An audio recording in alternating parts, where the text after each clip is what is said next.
Hatimaye Nicole amepata dhamana na kuweza kutoka lumande kule ambako alikuwa akishikiliwa na jeshi la polisi nchini Tanzania. Tumekuwa tukimfahamu kwa jina la Nicole Berry, lakini jina lake halisi anafahamika kwa jina la Joyce Mbaga. Bi Joyce Mbaga ama Nicole anashutumiwa shutuma za uhujumu uchumi. Kama ambavyo nifahamu, Nicole amekuwa akichezesha michezo, lakini pesa za watu zimekuwa hazirejeshwi. Kwa hiyo toka alipokamatwa wiki iliyopita ilitakiwa ipatikane dhamana milioni kama 49, lakini haikuweza kupatikana. Kwa hiyo Nicole alirudishwa lumande. Kwa hiyo tarehe 17 mwezi Machi hatimaye dhamana imetoka. Si kwamba tu Nicole yuko nje kwa dhamana, ila Nicole bwana amekuja kuchamba watu. Anasema wale wote waliokuwa wanajifanya kumchangishia pesa, sijui kumsema vibaya, sijui kumfanya nini, yani atawazodoa mmoja baada ya mwingine. Mpaka watu wanasema jamani, wewe usizanie kwamba kutoka kwa dhamana ndio kesi imeisha.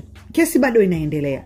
Huu mdomo unautoa wapi? Nicole amedhaminiwa kwa hati ya nyumba yenye thamani ya shilingi milioni 100 iliyotolewa na mmoja wa wadhamini wake, ambao hata hivyo majina yao hayajafahamika, kwa sababu pesa ambazo Nicole anadaiwa kuzikusanya kutoka kwa umma ni zaidi ya milioni 100. Kwa hiyo ndio maana hata thamani ya dhamana yake inabidi iwe kubwa. Baada ya posti hiyo kuanza kutrend, Nicole akaona msinichezee. Kwa kama nimetoka ndio imekwaje, sijui imekwaje, basi Nicole nakwambia akaenda kwenye Instagram page yake pale akaanza kuchamba watu. Aliandika kwamba, habari, napenda kutoa shukrani zangu za dhati kwa wote wenye nia njema nami. Naomba sana taarifa za michango ya fedha kwa nia njema kunisaidia kivyovyote zipuuzwe.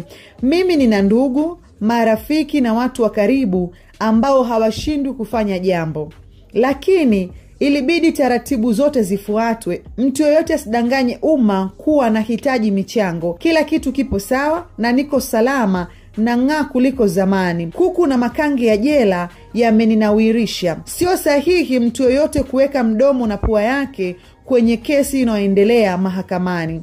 Waliopokea pesa wanazidi kurudisha na haki yangu nimepatiwa. Na wasihi sana, sihitaji michango yoyote kutoka kwa mtu yoyote. Kionjo, yamkini kuna mtu yoyote alinisosola kwa njia yoyote ile, kuanzia wasanii wanafiki, marafiki feki na wanaonegeza sauti na kenge wote. Na kuahidini nitakurudia si punde. Naomba muda nishushie ujelajela na kinywaji fulani akataja pale cha baridi kwanza. Yani kuna kinywaji anakunywa kushushia ujelajela. Ametoka Machi 17. Kwa baada tu kutoka akasema jamani, naomba kwanza nishushie ujelajela nipige ka kinywaji fulani baridi, halafu nitawarudia hivi punde. Na warudia kuwa chamba wale wote marafiki feki, sijui waigizaji feki, wasanii feki ambao walikuwa wakimsema. Akasema na wale wote ambao walikuwa wakimgeza vile anavyofanyaga. Yani nakwambia, pochi yangu mimi natembea na milioni 3. Nikitoka tu kwenda popote pochi yangu lazima iwe na milioni 3. Sasa milioni 3 watu wakaona dhamana imeshindikana kwa mwanzoni, mpaka sasa hivi ndio mambo yamekuja kwenda sawa. Anadai kwamba sio kwamba vitu vilikuwa vimeshindikana, ila kulikuwa kuna taratibu lazima zifuatwe. Lakini kwa mujibu wa taarifa iliyotoka mahakamani ile wiki, siku ambayo kesi yao mara ya kwanza kusomwa, Nicole hakuweza kupata mdhamini kwa sababu pesa au vile vigezo vya dhamana havikuweza kutimizwa ile Machi 10. Leo Machi 17 akatoka, sasa ndo ameanza kuchamba na amesema hivi wale wote walikuwa wanajitokeza sijui kumchangishia pesa, sijui wanamhurumia, hataki huruma yao wala hataki michango yao. Miongoni mwao ni Steve Nyerere, mtu mfupi. Steve bwana alianza kusema tumchangishie sijui nini. Unamchangishia, amekutuma.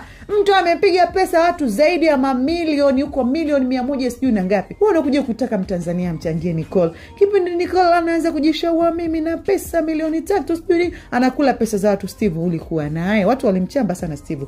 Miongoni mwa watu ambao walisema Nicole hastahili kuchangiwa ni dada wa taifa Mange Kimambi, lakini Nicole kasema anakuja wale wote waliomsosola anakuja kuwapa habari yao. Kwa upande wako ni upi mtazamo wako katika hili? Acha comment yako sehemu ya comments.